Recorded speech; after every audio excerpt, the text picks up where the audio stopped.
Maya Lawson had been dreading this moment for weeks, not because she lacked confidence in her abilities, but because she knew exactly what kind of scrutiny awaited her at the desert wind testing facility outside Alamo Springs, Arizona. She'd spent 3 years carefully constructing a life where nobody looked twice at the quiet woman who pumped gas and sold lottery tickets at the Oasis Truck Stop on Route 17. Before we jump back in, tell us where you're tuning in from, and if this story touches you, make sure you're subscribed, because tomorrow I've saved something extra special for you. The morning sun beat down mercilessly as Maya guided her dusty Toyota Corolla through the security checkpoint. Her vehicle looked comically ordinary among the government-issued SUVs and tactical vehicles that filled the visitor parking area. She'd deliberately chosen the earliest possible appointment, hoping to minimize witnesses, but several official vehicles were already present, their engines cooling in the desert heat. Maya took a steadying breath and retrieved her worn backpack from the passenger seat. Inside was a small metal case containing her credentials and authorization documents, papers that connected her to a life she'd been running from since the incident in Kandahar. Papers that revealed the truth about who Maya Lawson really was. The reception building looked innocuous enough, a single-story structure of sun-bleached concrete with small windows and heavy security doors. The air conditioning hit her like a wall as she stepped inside, the sudden chill raising goosebumps on her arms. Behind a reinforced glass partition sat a security officer whose nameplate identified him as Sergeant Wilson. His eyes found her immediately, tracking her approach with the practiced assessment of someone trained to identify threats. "Morning," Maya said, placing her credentials on the metal tray. "Maya Lawson. I have clearance for test range 7.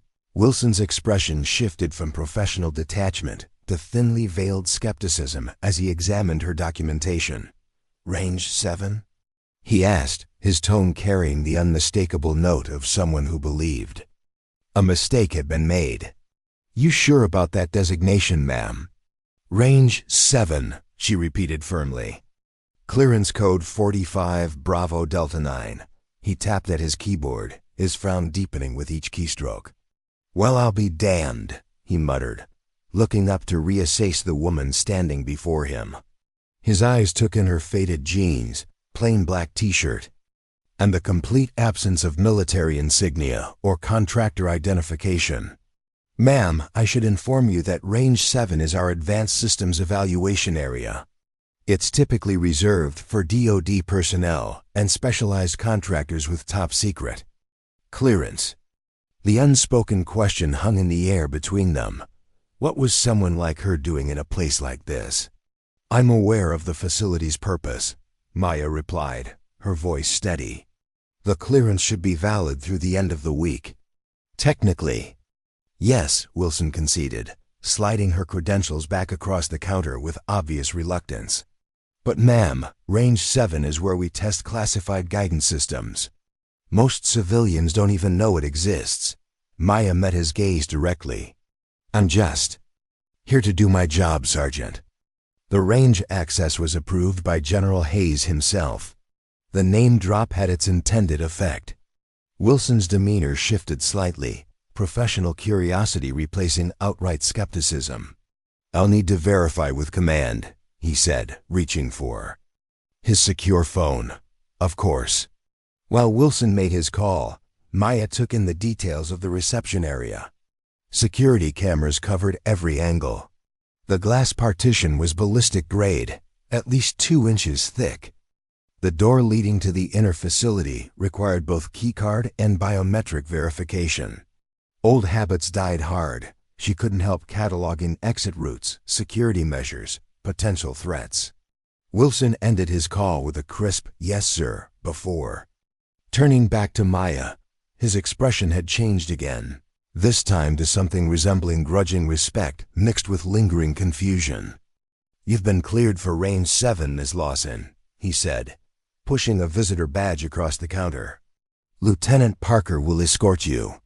A side door opened, revealing a young officer whose freshly pressed uniform and eager posture suggested recent graduation from officer training. "Ms. Lawson?" The lieutenant's voice carried the careful neutrality of someone who had been told to treat a visitor with respect, but hadn't been given enough information to understand why. "If you'll follow me, please."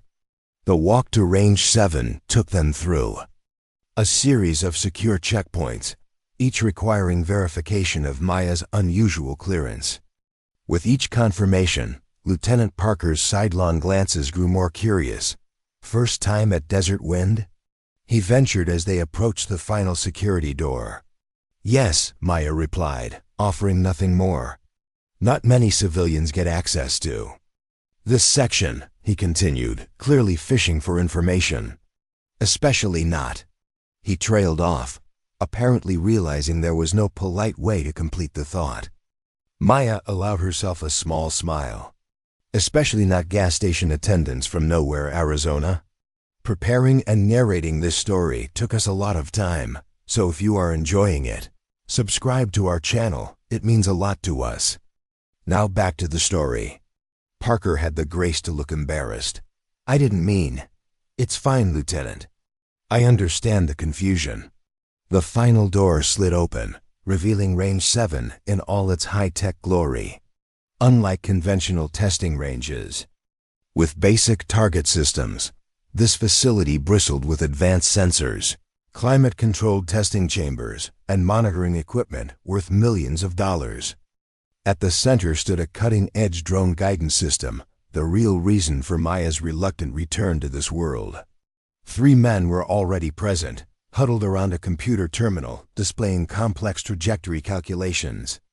The oldest of the group, a silver-haired man in his 60s wearing the uniform of a full colonel, looked up as they entered.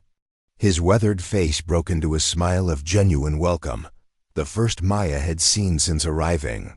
"Maya Lawson," he said, crossing the room to greet her with the warmth of an old friend. "It's been too long." "Colonel Barrett," she acknowledged, accepting his handshake. "I wish it were under different circumstances." Barrett turned to the others. "Gentlemen, this is the consultant I mentioned.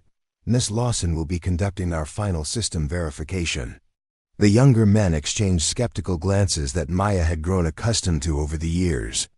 One of them, a civilian wearing the standard issue polo shirt of defense contractors everywhere, stepped forward with barely concealed condescension.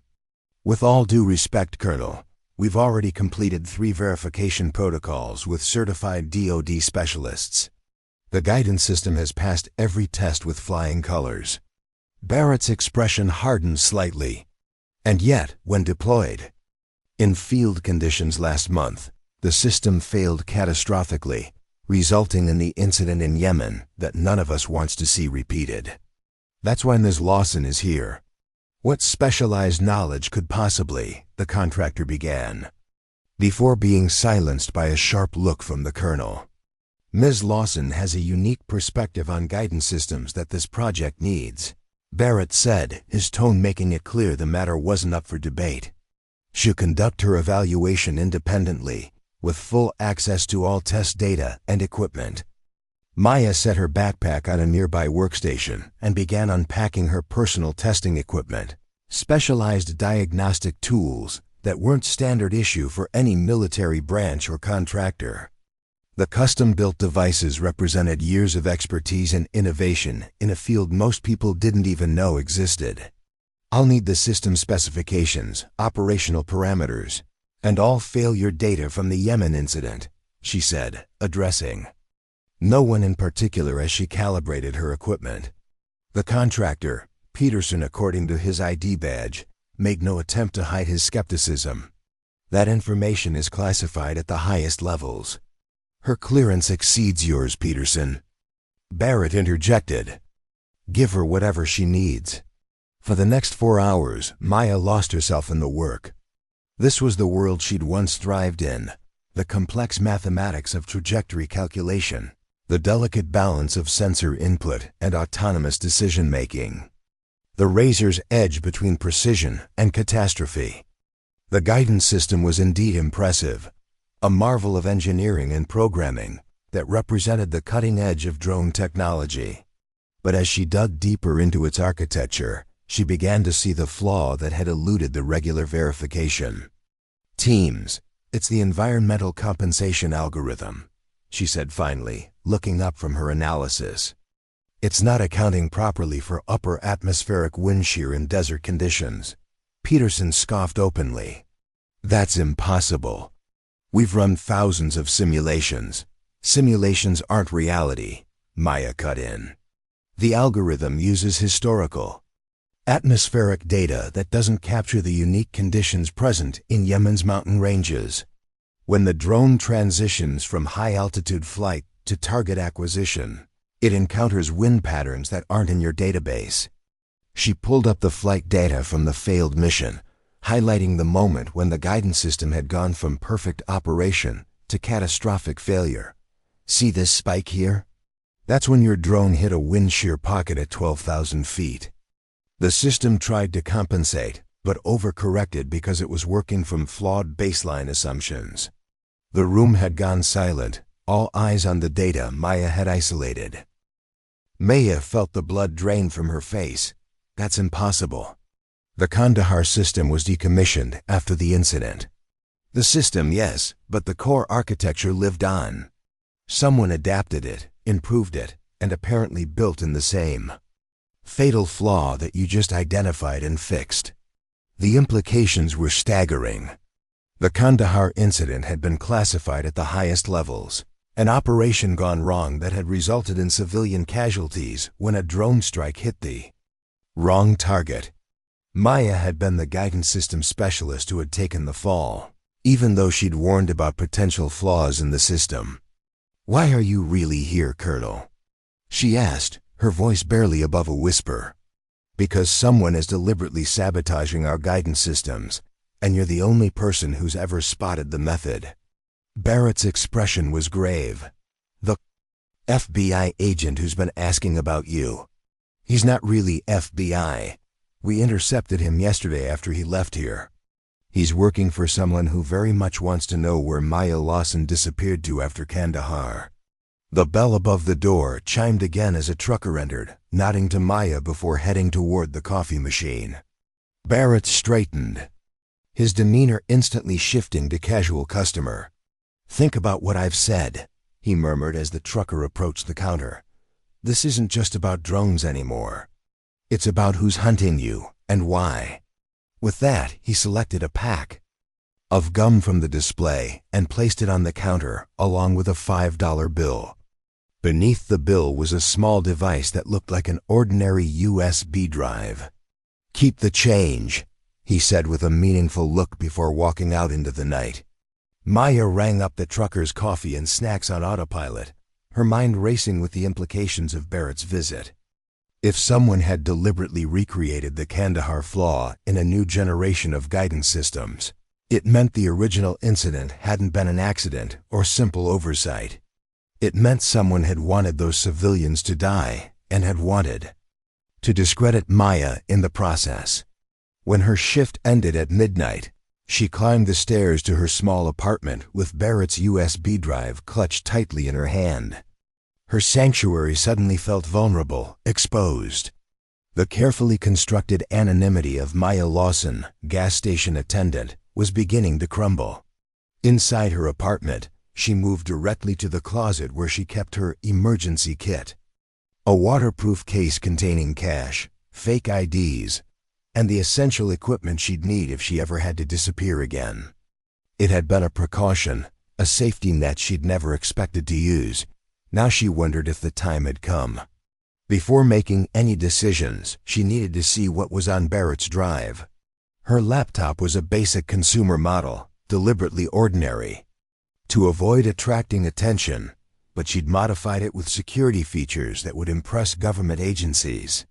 After verifying the drive was clean of tracking software or malware, she opened the single encrypted file it contained. What she found made her blood run cold.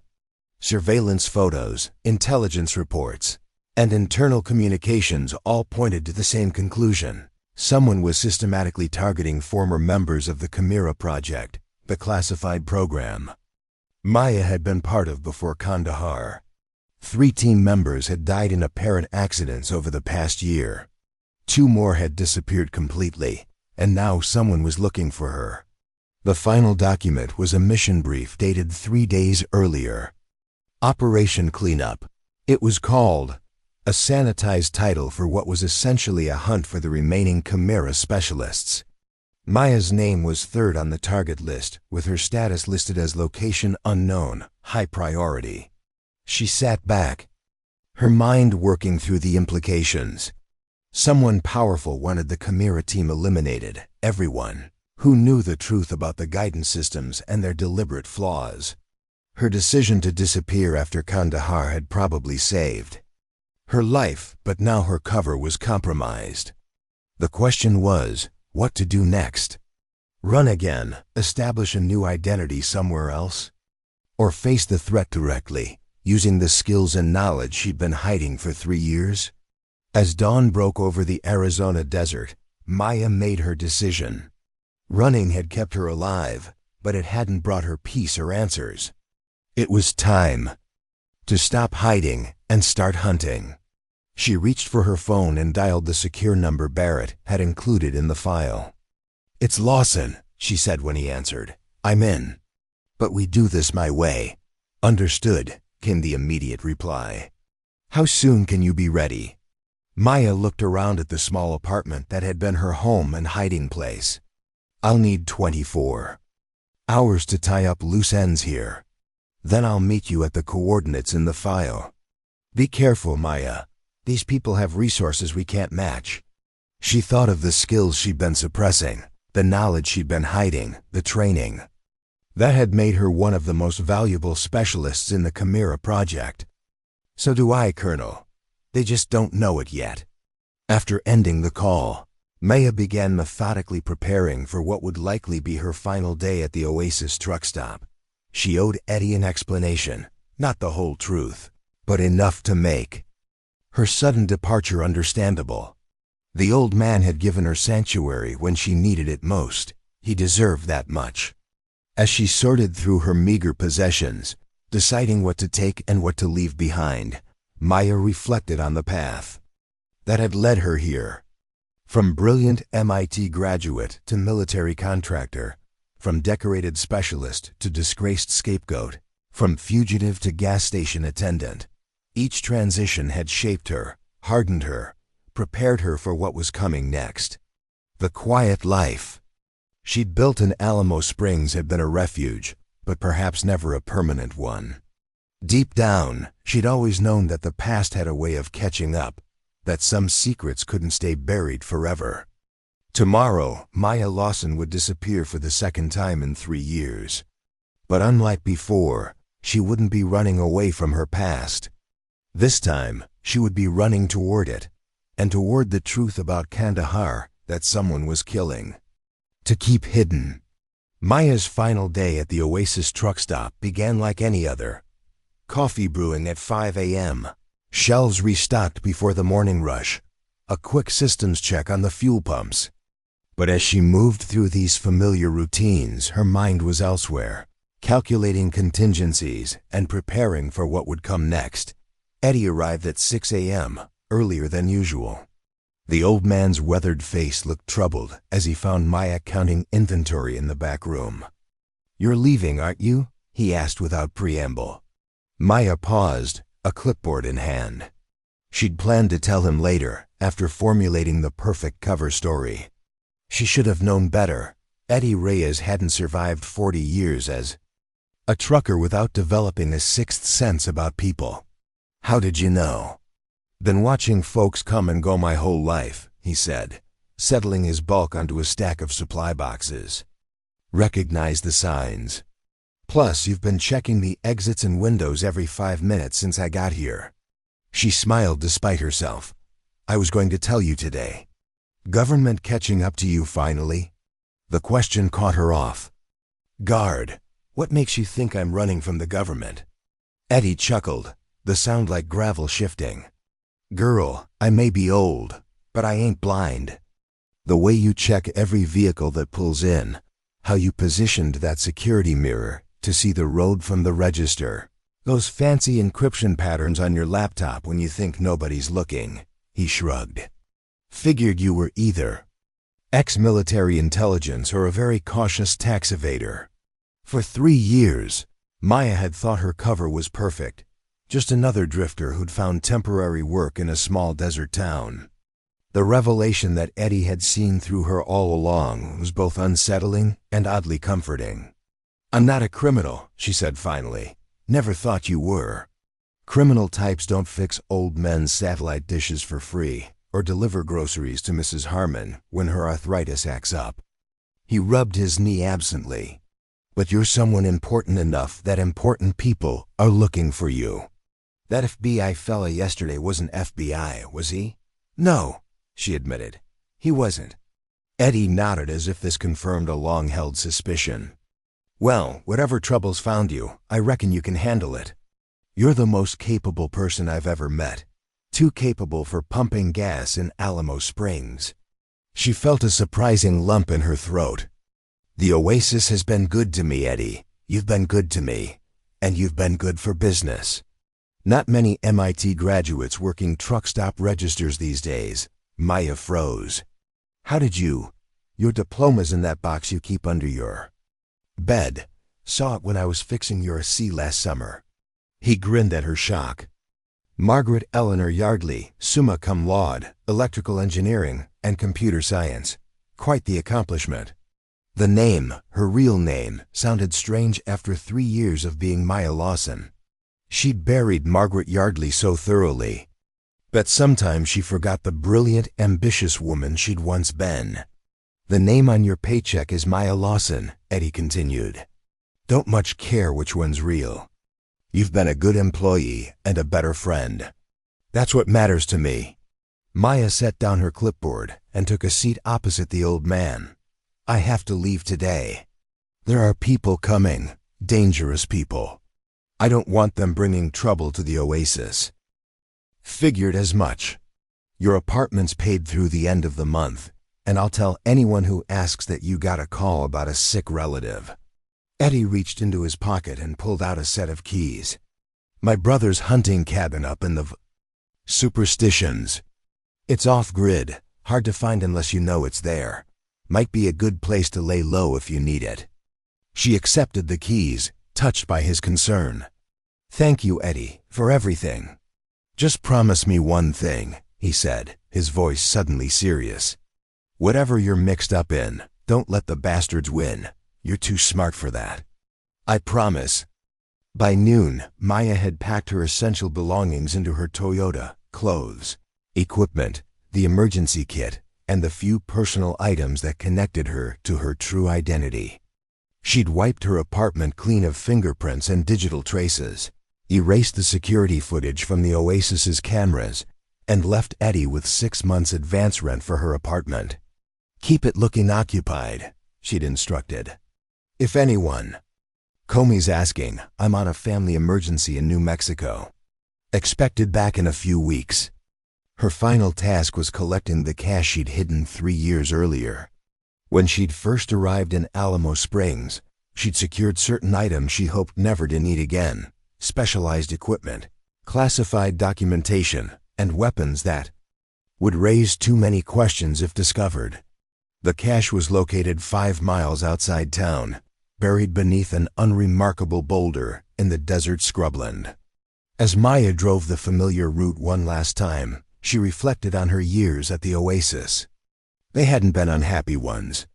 There was satisfaction in the simple rhythms of the truck stop, the easy conversations with regulars, the sense of being part of a small community that asked little and offered much. In some ways, Maya Lawson had been more content than Margaret Yardley had ever been, free from the pressure of expectations and ambition. But that life was over now. Someone was hunting the Chimera team, and they'd found her. The only way forward was through. The retrieval of her cash took less than 15 minutes. The metal case was exactly where she'd left it, undisturbed by the passage of years. Inside was everything she needed to become Margaret Yardley again. Or rather, to become the weapon that Margaret had been trained to be. Her secure phone buzzed with a message from Barrett. Situation escalating, new timeline. Rendezvous at alternate location, ASAP. Maya swore under her breath. She'd hoped for more time to prepare, to gradually transition from gas station attendant to whatever she needed to become. But operations rarely went according to plan. That was the first lesson of Chimera training. The coordinates Barrett had sent led to an abandoned airstrip 30 miles north of Alamo Springs, a relic from World War II that had occasionally been used for classified operations due to its remote location. Maya approached cautiously, scanning for surveillance or signs of ambush. The desert offered little cover, but its vastness made it difficult to establish a secure perimeter. An advantage and disadvantage rolled into one. A single black SUV was parked at the edge of the crumbling runway. No other vehicles in sight. Maya parked her Toyota a safe distance away and waited, watching. After 10 minutes with no movement, she reached into her cache and retrieved a compact pair of high-powered binoculars. Through the lenses, she could see a single figure in the SUV Barrett, seemingly alone.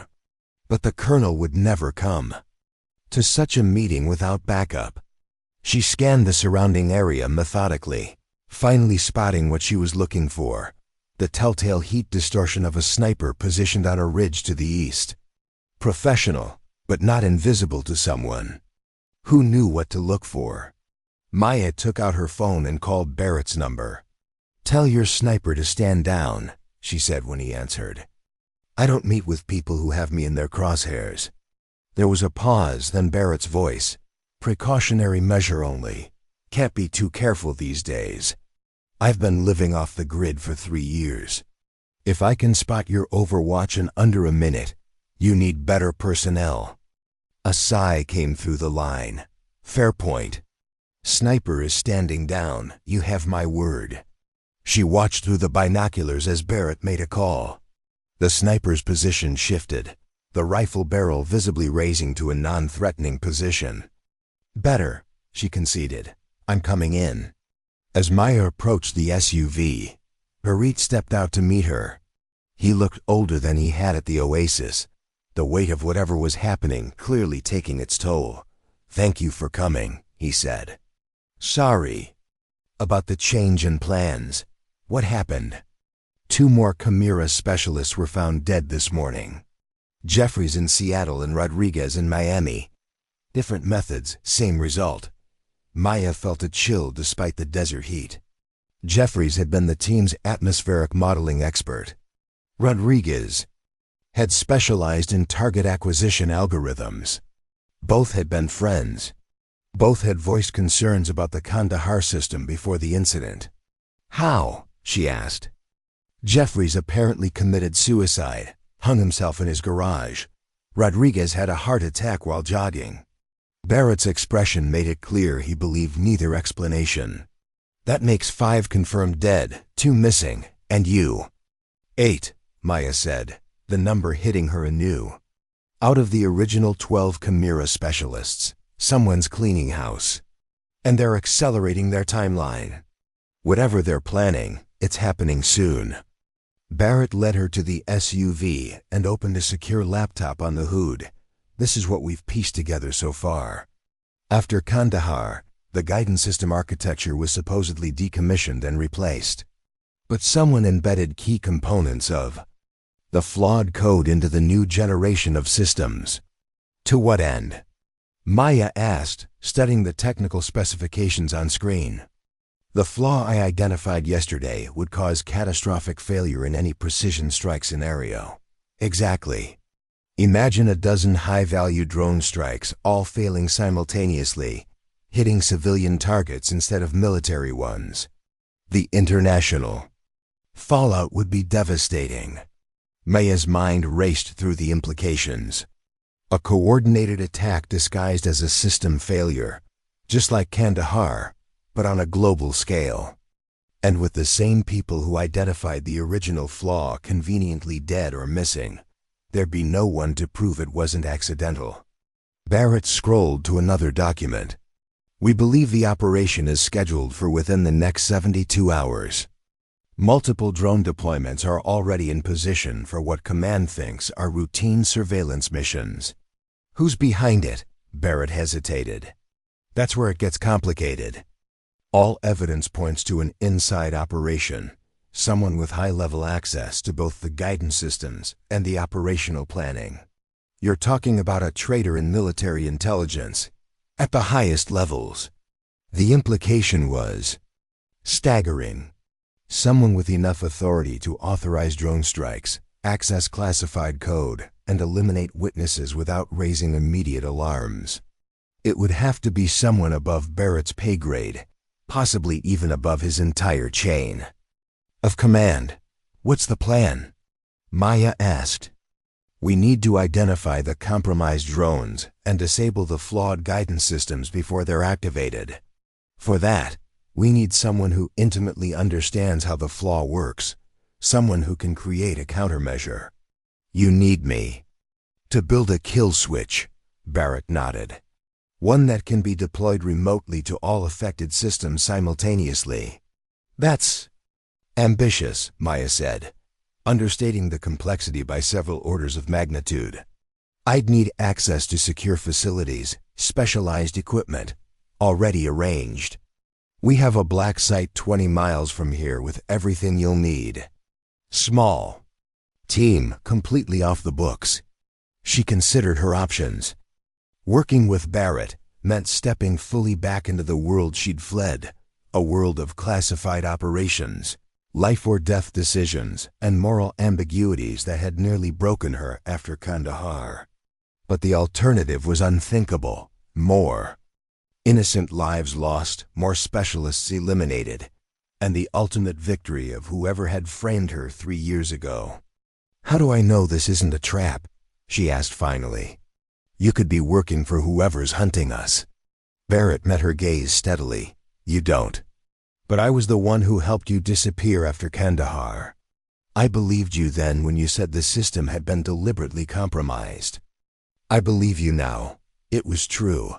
When everyone else had accepted the official explanation that Margaret Yardley had made a critical error that caused civilian casualties, Barrett had listened to her frantic insistence that someone had altered her code.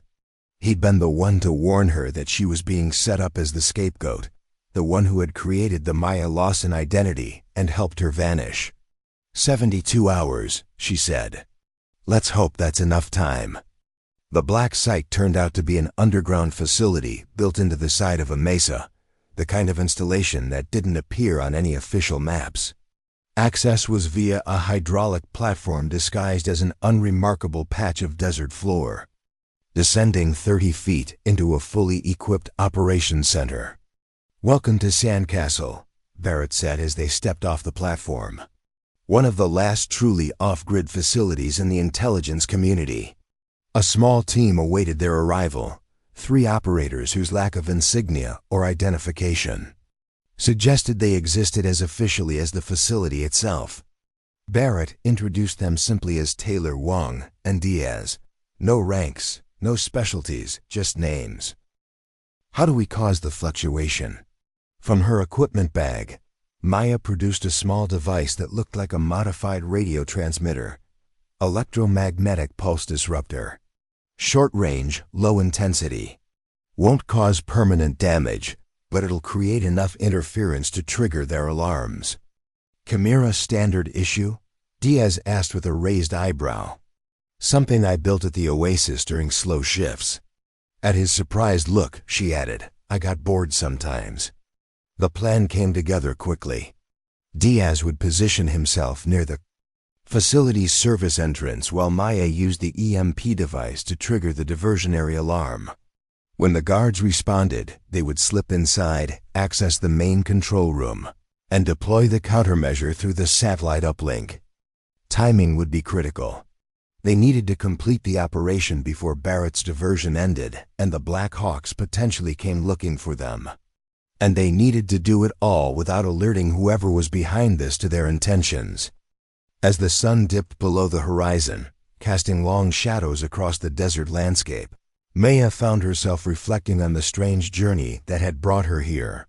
3 years ago, she had fled from a world of classified operations and life or death decisions, seeking anonymity and simplicity at a desert truck stop.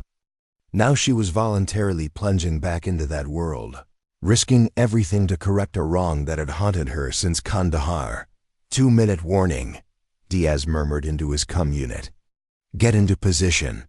Maya moved silently through the scrub brush, approaching the perimeter fence from the blind spot she'd identified earlier. The EMP device was primed and ready in her hand. In the gathering darkness, she could see the guards at the main entrance, bored, complacent, unaware of the drama about to unfold. In position, she confirmed. Execute on my mark. 3, 2, 1, mark. Maya activated the MP device, directing it toward the auxiliary generator. For a moment, nothing happened. Then a series of warning lights began flashing on the generator's control panel. Inside the facility, an alarm would be sounding, not the critical kind that would prompt emergency calls, but the maintenance kind that required immediate investigation. The response was exactly as they'd predicted. Both guards conferred briefly, before one headed toward the generator, leaving the entrance with minimal security. Diaz moved immediately, approaching the remaining guard with the confident stride of someone who belonged there.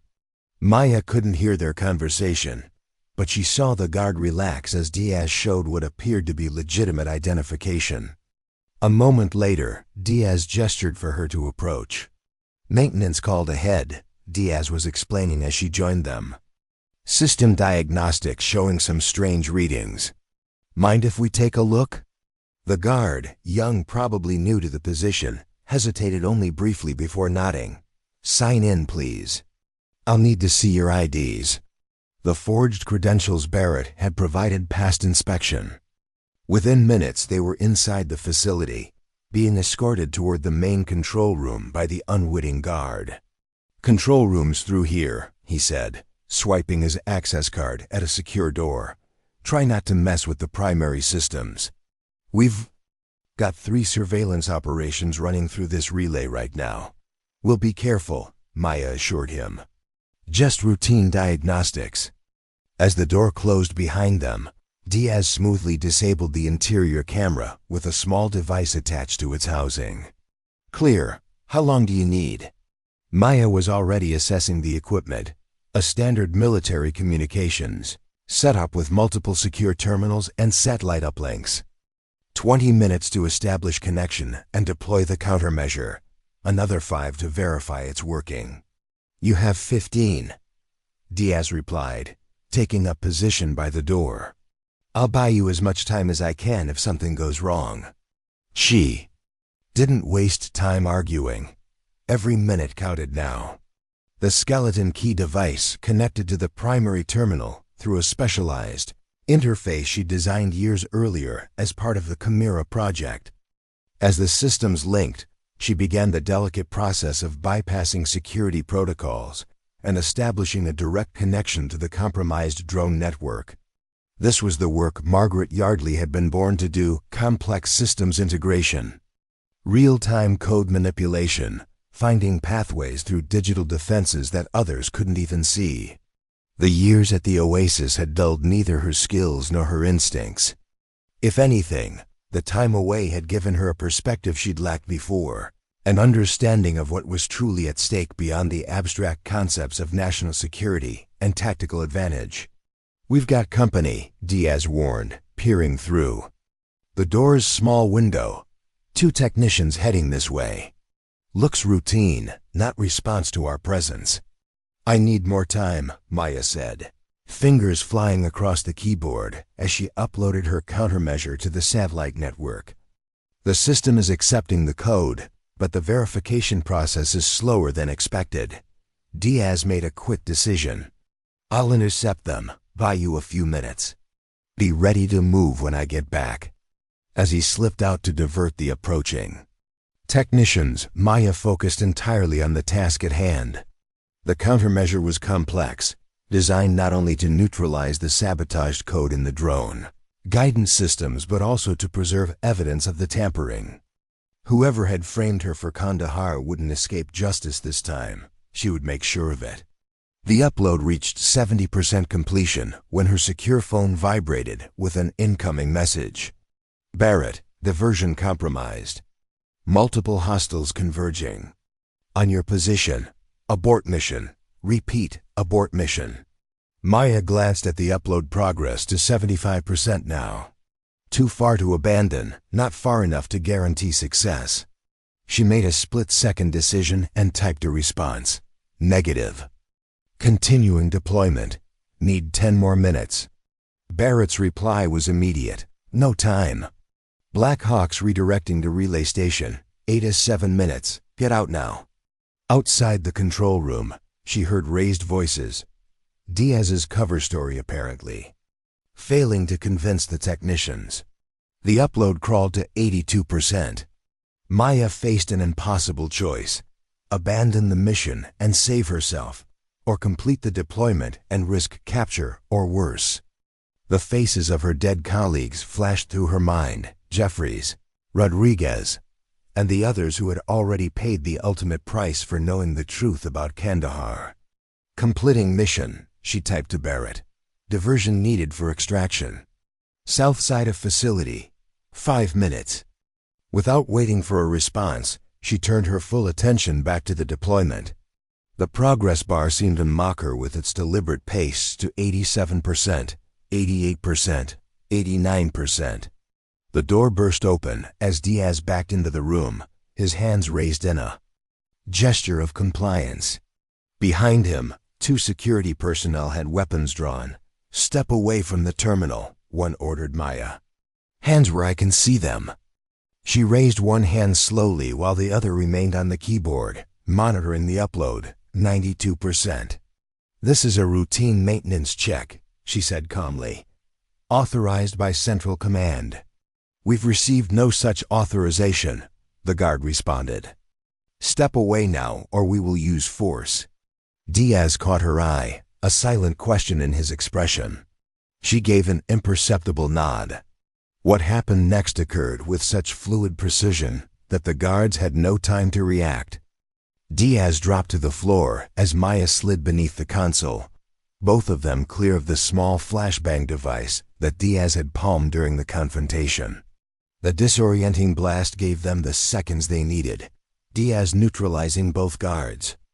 With efficient, non-lethal strikes while Maya returned to the terminal. 95%. Almost there. We have about 2 minutes before facility security protocols trigger a lockdown, Diaz said, securing the unconscious guards with their own restraints. And less than 5 before our friends in the Black Hawks arrive. Almost. Done, Maya replied, her focus absolute. The final stages of the deployment were the most crucial verification sequences that would ensure the countermeasure couldn't be easily disabled once in place. 98%, 99%, complete. Countermeasure deployed, she announced, disconnecting the skeleton key and gathering their equipment. Let's move. They exited the control room to find the facility in a state of controlled chaos, alarm systems blaring. Personnel rushing to secure stations, no one quite sure what was happening.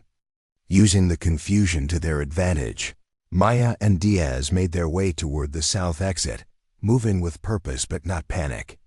The moment we're outside, we run for the ravine on the east side, Diaz instructed. Barrett should be creating a diversion any. The building shook with a distant explosion, followed by shouts of confusion from security personnel. Moment now, Diaz finished with a grim smile. That's our cue. They burst through the exit door into the cool desert night, immediately veering east toward the ravine that would provide cover for their escape. Behind them, the facilities. Attention was focused on the north side, where Barrett's diversion, apparently some kind of controlled explosion, had drawn security resources away from their exit point. The distant thump of helicopter rotors grew louder, approaching from the south. The Black Hawks were coming, just as Barrett had warned. Maya and Diaz increased their pace, racing across the open ground toward the safety of the ravine. They were halfway there when floodlights suddenly illuminated the area, freezing them in harsh white light. A voice boomed from a loudspeaker overhead. "Margaret Yardley and Associate, remain where you are surrounded." The Black Hawk hovered 30 feet above them, its doors open to reveal armed personnel with weapons trained on their position.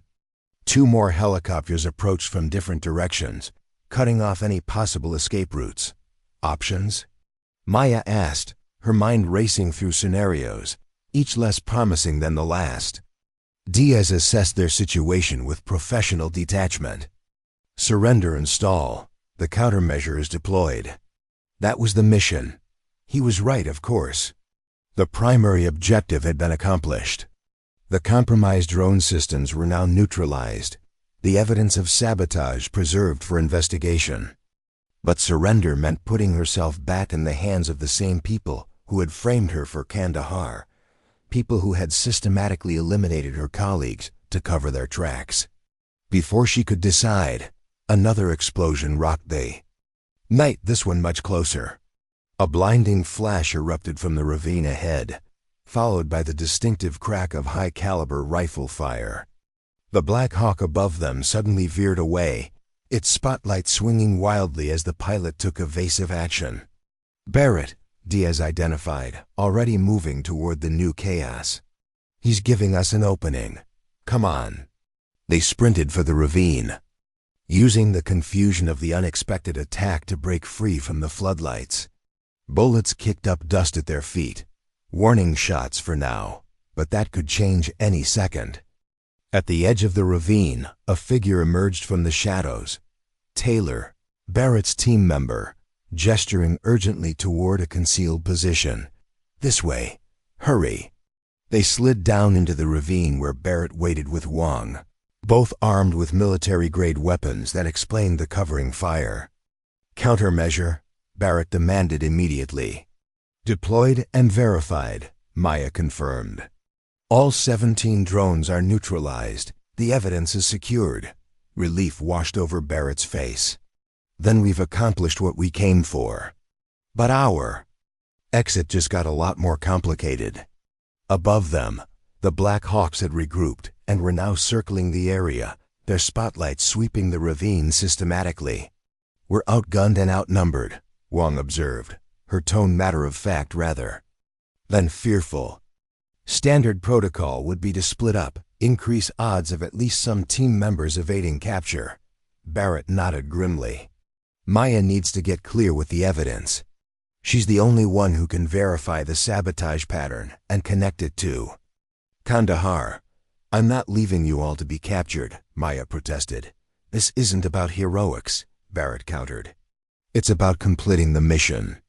The truth about Kandahar needs to come out, and you're the only one who can ensure that happens." He was right, and Maya knew it. The evidence she'd secured while deploying the countermeasure was the key to exposing whoever had framed her and eliminated her colleagues. Without it, their sacrifice, including whatever was about to happen in this ravine, would be meaningless. "There's a network of caves 2 miles east," Barrett continued, handing her a small tracking device. "This will lead you to a secure location where you can transmit the evidence to people I trust. People outside the normal chain of command." "How do I get there with 3 Black Hawks overhead?" Barrett gestured to Wong, who produced what looked like a standard military drone controller. "This ravine connects to a dry riverbed that provides cover for about a mile. We'll create multiple distractions to keep them focused here while you move east." The plan was tactically sound but morally difficult. Maya would be leaving 4 people behind to face capture or worse, all to ensure her escape with the evidence. "There has to be another way," she insisted. "There isn't," Diaz said with certainty, "and you know it. This was always the contingency plan if things went south." Maya looked at each of them. Barrett, Diaz, Taylor, Wong. Professionals who understood the risks and had accepted them willingly. They weren't just covering her escape. They were protecting the truth that so many had already died to conceal.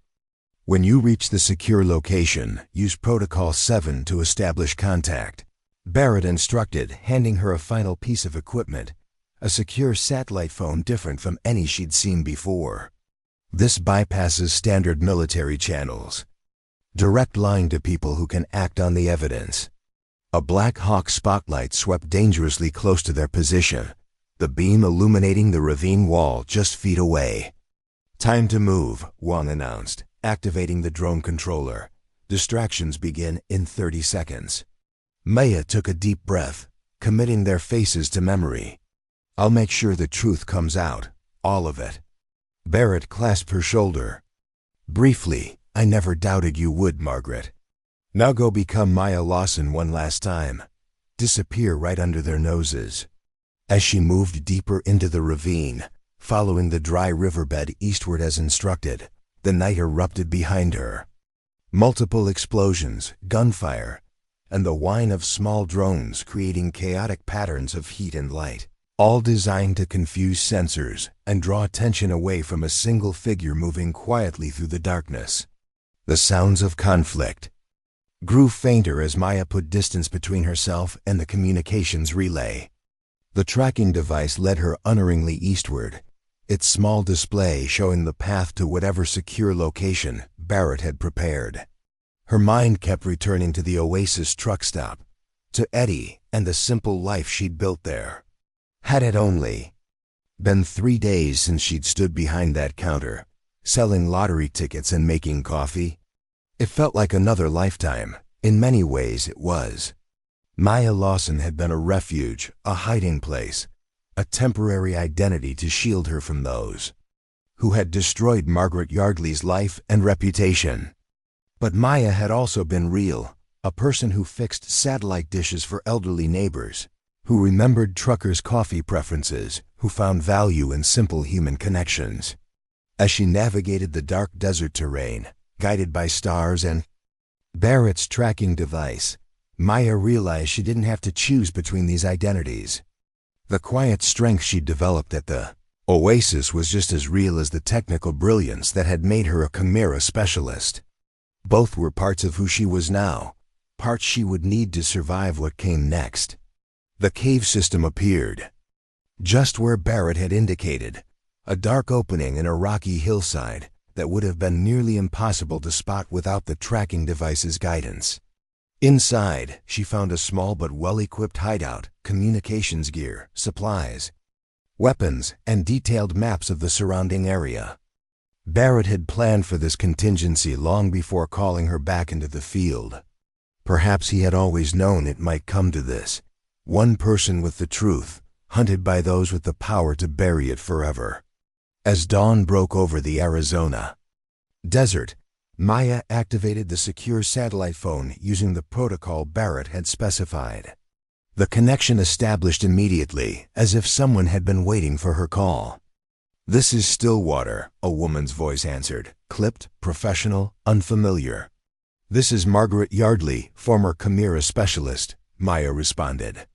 "I have evidence regarding the Kandahar incident and subsequent targeting of Chimera personnel."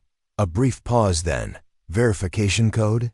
"Sierra Echo Victor Echo November." Barrett's authorization. Another pause, longer this time. "Confirmed, Miss Yardley. What is your situation?" Maya took a deep breath. "Isolated but secure. Team compromised during extraction from communications relay. Status unknown.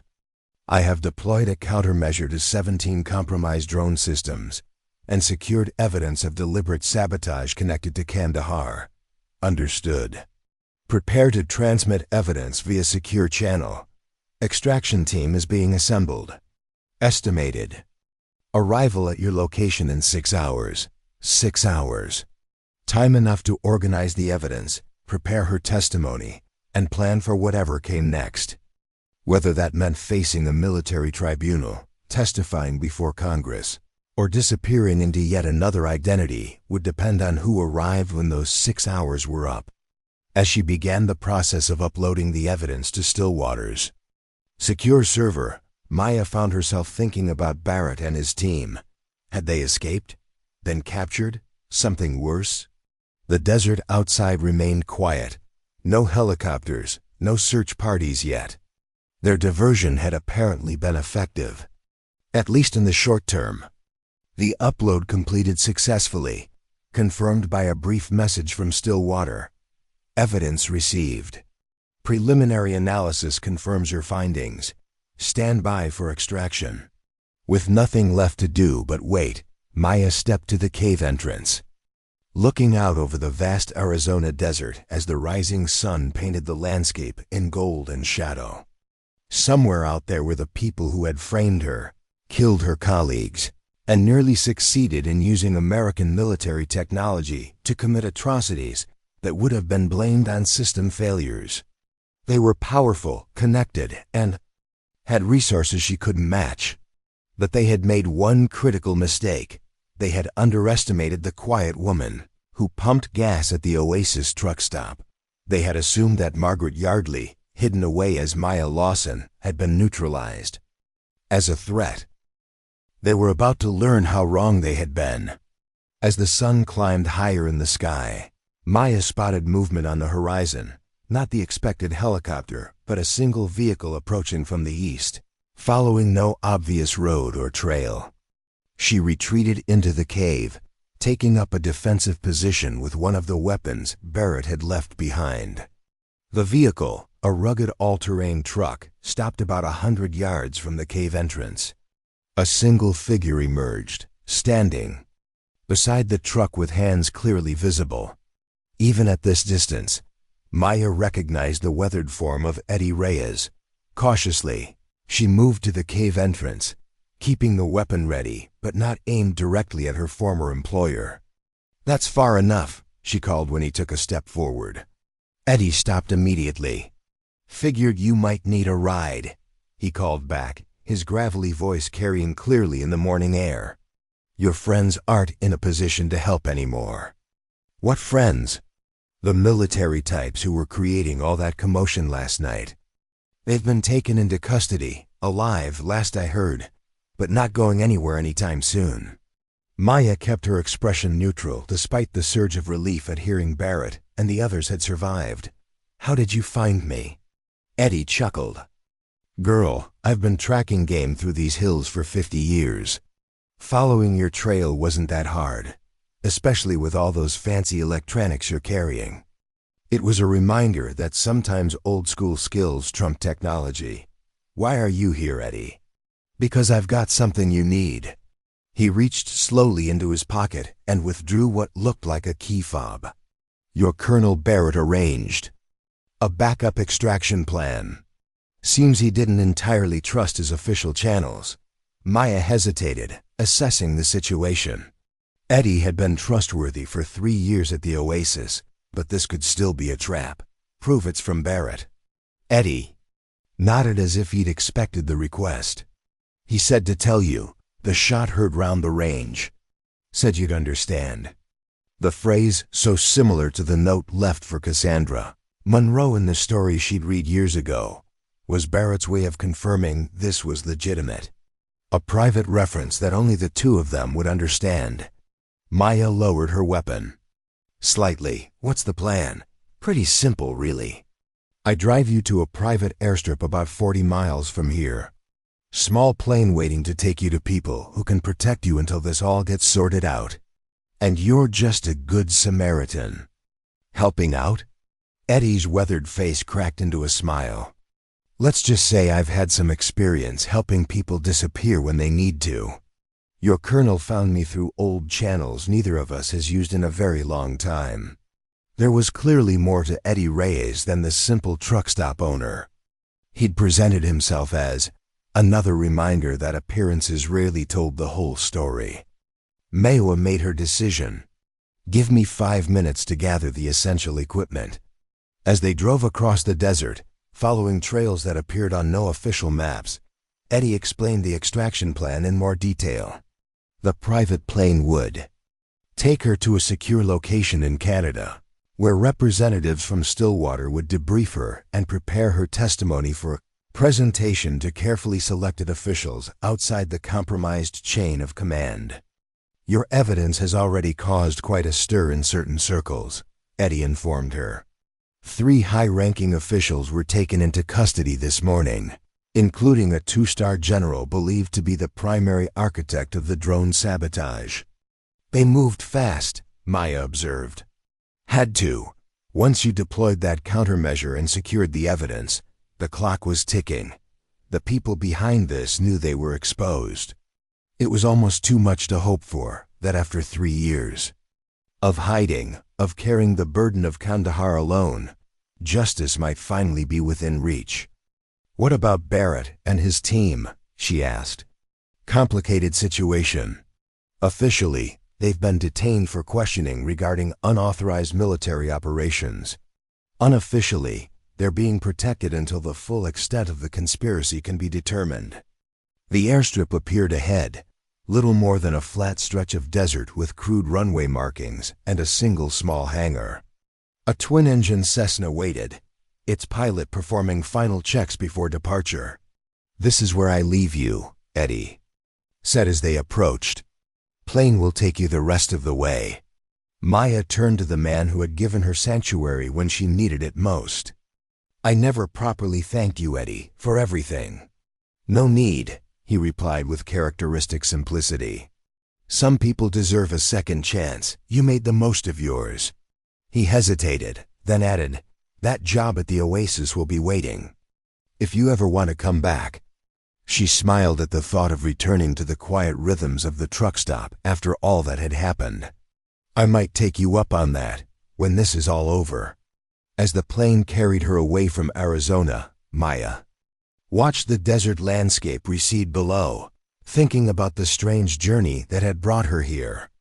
From brilliant engineer to scapegoat, from fugitive to gas station attendant, and now to key witness in what would likely become one of the most significant military conspiracy cases in modern history. The Black Hawks that had landed in her parking lot had intended to silence her. Instead, they had set in motion the events that would finally bring the truth to light. Maya Lawson had been a necessary disguise, a safe harbor in the storm that had engulfed Margaret Yardley's life. But as the plane banked north toward Canada and whatever awaited her there, she realized that both identities were equally valid parts of who she had become, the technical brilliance of Margaret and the quiet resilience of Maya, combined into something stronger than either could have been alone. The gas station clerk with the deadly secret was gone.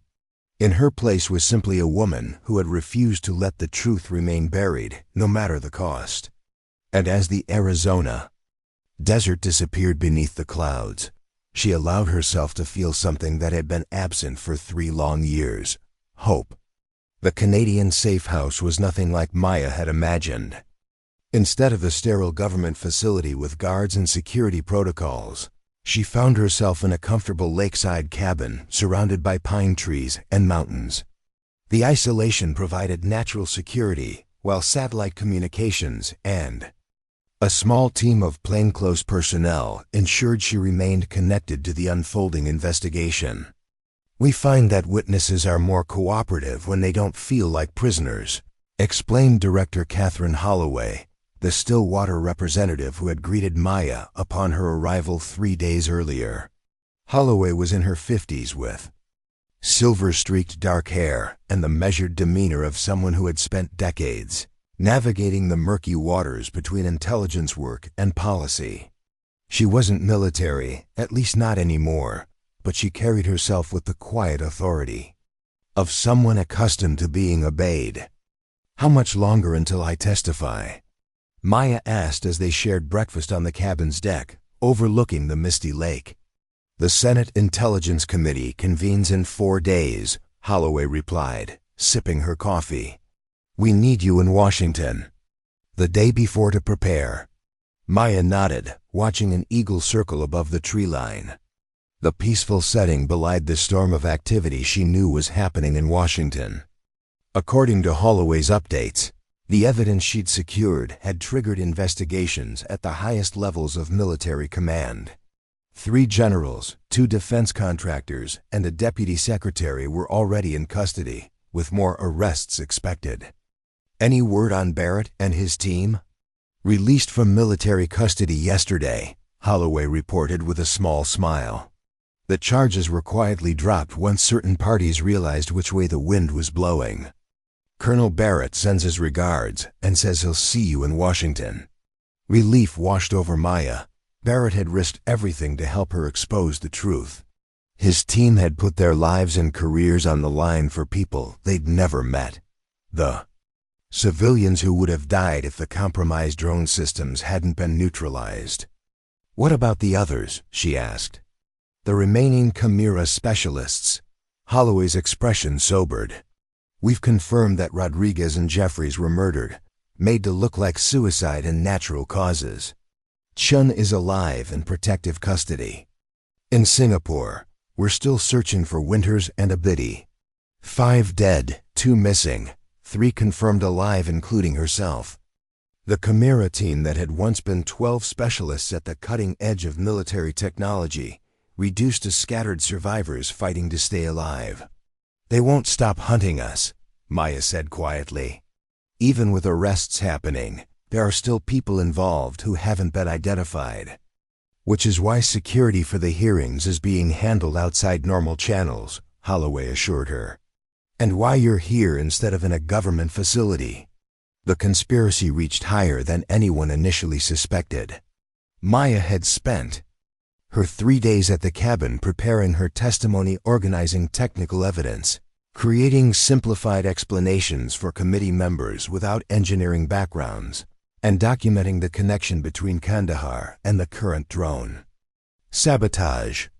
The work was exhausting but cathartic, a chance to finally tell the truth she'd been hiding for 3 years. What happens after I testify? She asked. It was a question she'd been avoiding, but with the hearing approaching, she could no longer ignore it. Holloway regarded her thoughtfully. That depends on what you want, Ms. Yardley. Witness protection is available if you choose.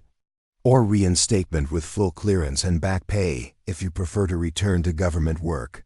The options stretched before her like diverging paths. In the forest surrounding the cabin. Return to her former life as Margaret Yardley, brilliant engineer with top security clearance.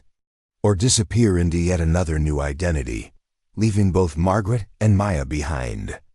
I need time to decide, she said finally. Of course.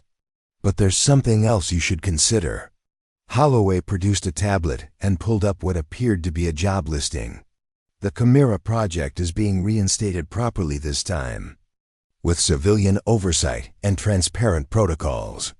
They're looking for a director who understands both the technical aspects and the ethical implications. Maya stared at the listing, understanding immediately what Holloway was suggesting. You want me to run Chimera? Not me specifically. But there are influential people who believe you're the perfect candidate. You understand the technology better than anyone. You've seen firsthand what happens when these systems are misused, and you've demonstrated remarkable moral courage in bringing the truth to light. The idea was both terrifying and oddly compelling. Return not just to her old life, but to a position where she could ensure that what happened to her, what happened at Kandahar, could never happen again. I'll think about it, she promised, though her mind was already racing with possibilities. The journey to Washington began before dawn on the 4th day. A private plane, another safe house, multiple security briefings. Maya found herself moved. Through a carefully orchestrated process, designed to keep her location secret until the moment of her testimony. The night before the hearing, Barrett visited her at the Georgetown townhouse, serving as her final stop before the Senate Intelligence Committee. You look good for someone who recently escaped Black Hawks and a military manhunt, he observed with a hint of his old humor. You look terrible for someone who's supposed to be a decorated colonel, she countered, noting the fatigue lines around his eyes. Barrett chuckled, settling into an armchair in the townhouse's secure sitting room. Turns out getting detained for treason takes a toll, even when the charges are dropped. Was it worth it? His expression turned serious. Absolutely.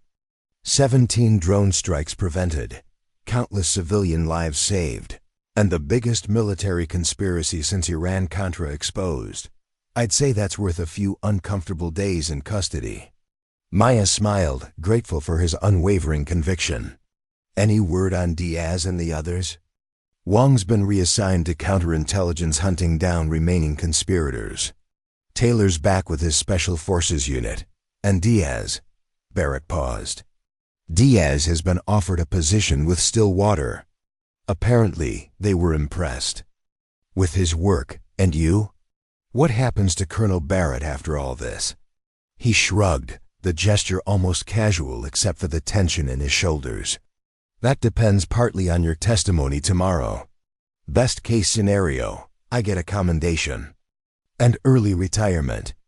Worst case, a dishonorable discharge for going outside the chain of command. They wouldn't dare, Maya said fiercely. Not after everything you've done. The military operates on hierarchy and protocol, Margaret. I violated both. To save lives and expose traitors. Yes, but those facts may not outweigh the methods in some people's eyes. He leaned forward, his expression earnest. Listen, whatever happens to me isn't important.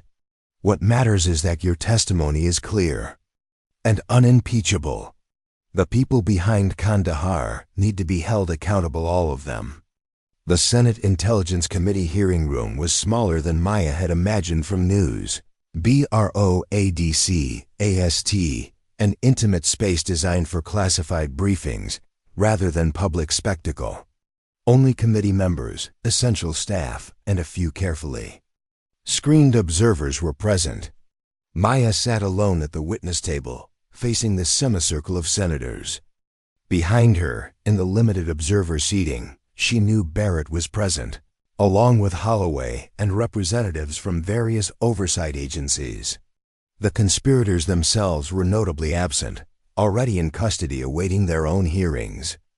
Ms. Yardley, began Senator Elizabeth Chen, the committee chairwoman, we've reviewed the extensive documentation you provided regarding the Kandahar incident and the recent attempts to replicate that sabotage on a larger scale. Today, we'd like you to walk us through your findings in your own words. Maya took a deep breath, centered herself, and began the testimony she'd been preparing for 3 years. In 2022, I was the lead guidance system specialist for the Chimera project, a classified initiative developing next-generation drone targeting systems. On April 17th of that year, a drone strike in Kandahar, Afghanistan, resulted in the deaths of 14 civilians when the guidance system failed catastrophically. I was blamed for that failure and subsequently discharged from service. She paused, making eye contact with each committee member before continuing.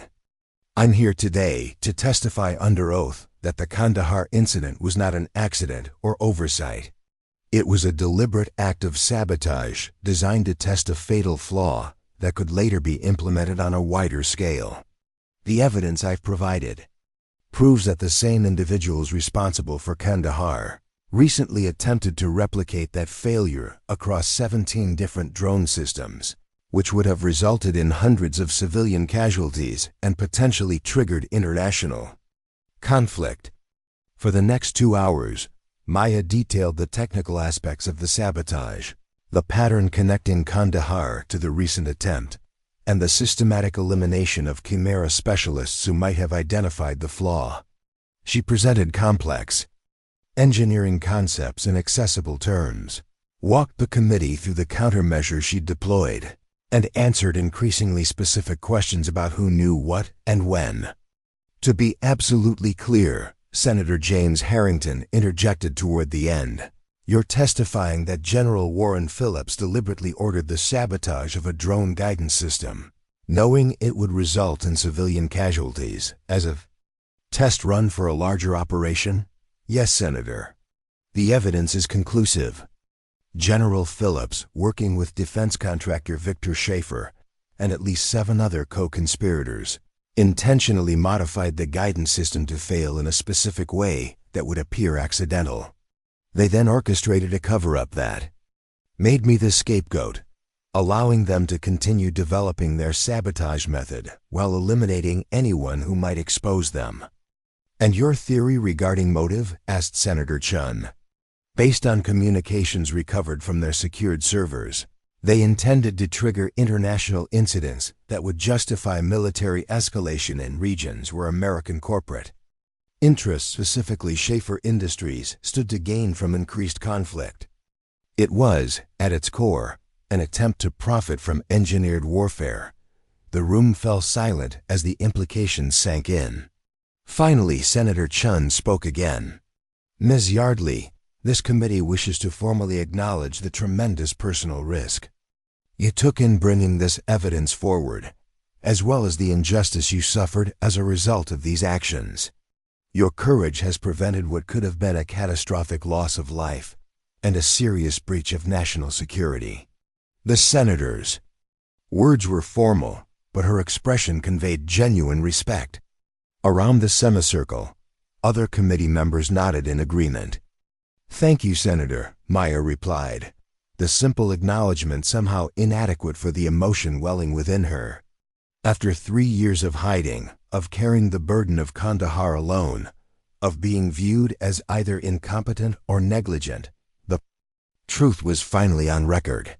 As the hearing concluded, Maya found herself surrounded by staffers, agency representatives, and committee members expressing gratitude and asking follow-up questions.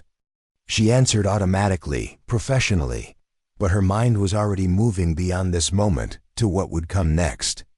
Outside the hearing room, Barrett waited, his expression a mixture of pride and relief. "Well done," he said simply when she finally extracted herself from the crowd. "It's really over," she replied, still processing the reality of it. "This part is. Now comes the reconstruction." He gestured toward Holloway, who was approaching with determined purpose. "Ms. Yardley." The Stillwater director greeted her. "Excellent testimony. Clear, compelling, and utterly damning for those involved. The committee is already drafting recommendations for criminal prosecution." "What happens now?" Maya asked. "Now we talk about your future," Holloway replied. "The offer to direct the reconstituted Chimera project stands. The president himself has taken an interest in your appointment." Maya glanced at Barrett, who gave an almost imperceptible nod of encouragement. "I need some time," she said. "There's something I need to do first." 3 days later, Maya stood in the parking lot of the Oasis Truck Stop, watching the desert sunset paint the sky in spectacular oranges and purples. The familiar sign with its cartoonish palm tree welcomed travelers as it had for decades, a landmark of consistency in a changing world. Inside, little had changed. The same coffee machines hummed, the same refrigerator cases displayed cold drinks and snacks, the same bulletin board announced local events and services. Eddie was behind the counter, explaining lottery odds to a hopeful customer with the patient expertise of someone who'd had the same conversation thousands of times. He looked up as Maya entered, his weathered face breaking into a genuine smile of welcome. "Well, look what the desert blew in," he called, finishing with his customer before making his way around the counter. "Wasn't sure I'd see you again." "I made a promise," Maya reminded him, accepting his brief, gruff hug, "and I had some loose ends to tie up." Eddie nodded toward the back room. "Let's talk where it's quieter. Julio can watch the register." In the employee break room scene of countless coffee breaks and schedule discussions during her time at the Oasis, Maya settled into a familiar chair while Eddie prepared 2 cups of his notoriously strong coffee. "Saw you on the news," he commented, sliding a mug toward her. "Not the public hearings, of course, but the statement afterward. You did good." "Couldn't have done it without your help," she reminded him. "That extraction plan saved my life." Eddie waved away the gratitude. "Small part in a big operation. Barrett did the heavy lifting. You knew him before, didn't you? Before I came to the Oasis." The old man's eyes twinkled with secrets. "Let's just say I've had occasion to help people like you before. People who needed to disappear for a while. Maya sipped her coffee, grimacing at its industrial strength. Some things never changed. I've been offered a position, she said. Director of the rebuilt Chimera project. Civilian oversight, transparent protocols, ethical guidelines with actual teeth. Sounds important. It is. It's also a chance. To make sure what happened to me, what happened at Kandahar, never happens again. Eddie studied her over the rim of his mug. But you're not sure if you want it. She smiled at his perception. Part of me wants to accept immediately. It's everything I worked toward before Kandahar: recognition, responsibility, the chance to build something meaningful. But another part. Mrs. Pumping gas and selling lottery tickets? Eddie suggested with a wry smile. Mrs. the simplicity, Maya corrected, the directness. At the Oasis, I helped real people in tangible ways. Fixed things that needed fixing. Connected with people without agendas or security clearances. Eddie nodded thoughtfully. Simple has its appeal. But simple isn't always where you can do the most good. What would you do? She asked, curious about the perspective of this man who had revealed himself to be far more than a truck stop owner. Me? I'd take the job, he said without hesitation. But I'd remember what I learned being simple. The best leaders are the ones who never forget what it's like on the ground floor. Maya considered his words, finding wisdom in their straightforward delivery. The Oasis had taught her patience, humility, and the value of human connection, lessons she'd never fully appreciated in her previous high-pressure career. I'm keeping the apartment, she decided aloud, even if I take the director position. This place, it saved me when I needed saving. I'm not ready to let it go completely. Eddie grinned, appearing genuinely pleased. Rent's still the same. Though I might have to charge extra if you start bringing government types around regularly. They talked for another hour about the Oasis, about the regulars who'd asked after her, about the small-town gossip she'd missed during her absence. It was refreshingly normal after weeks of classified briefings and security protocols. As the conversation wound down, Eddie reached into his pocket and pulled out a small, worn wooden carving of an eagle in flight. My father gave me this when I joined the service, he explained, placing it on the table between them. Said it was to remind me that no matter how far I flew, I always had a place to land. Seems appropriate to pass it on. Maya picked up the carving, feeling its smooth contours worn by decades of handling. Eddie, I can't take this. Sure you can. Consider it a reminder that whatever fancy office they put you in, whatever title they give you, you've always got a home here if you need it. The simple gesture touched her deeply.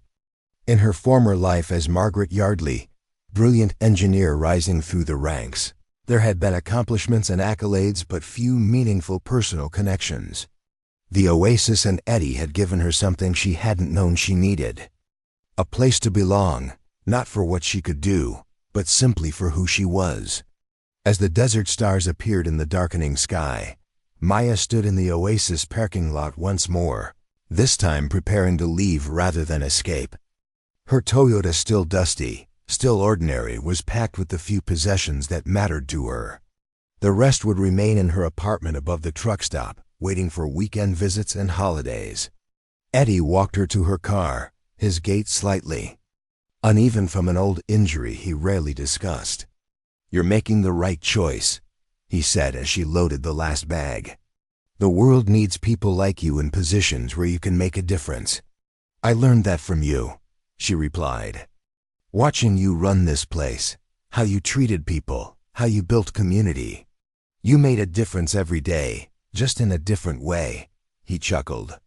Pretty sure preventing drone strikes is a bit more significant than keeping the coffee hot.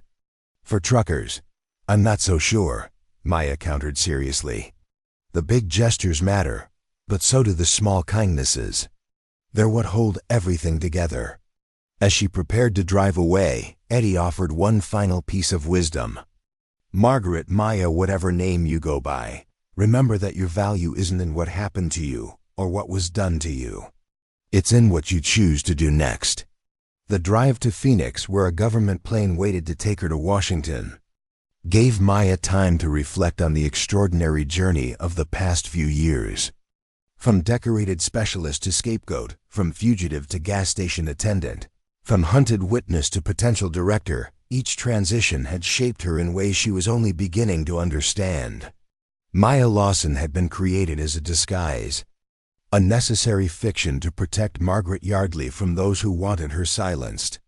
But over 3 years at the Oasis, that fiction had developed substance, character, and wisdom that the brilliant but somewhat isolated engineer had lacked. The quiet strength, the patient resilience, the genuine connections Maya had formed were not things to leave behind but gifts to carry forward. As Phoenix appeared on the horizon, Maya made her decision. She would accept the director position.